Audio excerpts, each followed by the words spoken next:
Hi everybody, Joel from JST Woodcraft. Welcome to my shop.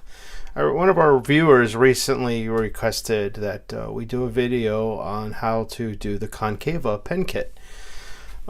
Generally speaking, this is a very simple 7mm pen kit. You've got two tube sizes. There's a longer one for the bottom and a shorter one for the top. But what makes this Concava kit so special is the concave component here that is part of the cap. And while I think for a lot of people this looks difficult, it's not. It's just a couple of simple techniques you can use on the lathe to get this dip that gives the Concava that really neat look. I think these pens turn out really nice. So I was debating, do I do wood or do I do acrylic? Obviously doing the acrylic is a little more complicated. Really not so much more complicated that it is, you just have to be a little more cautious. But I thought it was Christmas time, so we'll do an acrylic red blank here.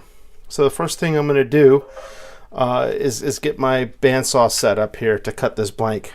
I thought it would be useful not just to show the churning of the kit, but to go through the entire process so that you can see what we do to make these blanks. So the first thing I'm going to do is I'm going to adjust my fence to this tube size. I'm going to leave myself a little bit of room so that I don't have the tube coming right to the end. As if the tube comes right to the end and you go to glue it in and it moves a little bit as the glue is setting up, you've got no room for error there. So I like to have just a little bit on each side after I insert my tube, and that way I have room to sand and square.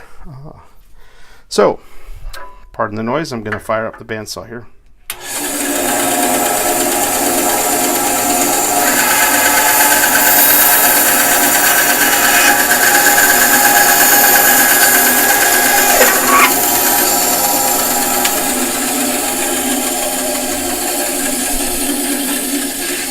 Alright, now what I'll do is I will match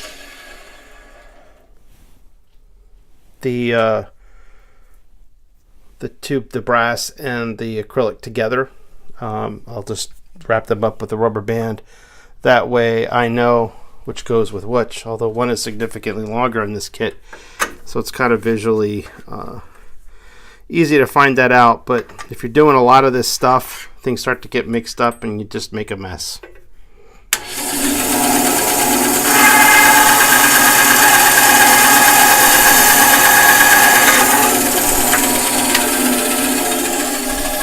Alright, so as you can see, I've got a little room for error there, and these should glue up quite nice. We're going to move over to the drill press now and drill these blanks out.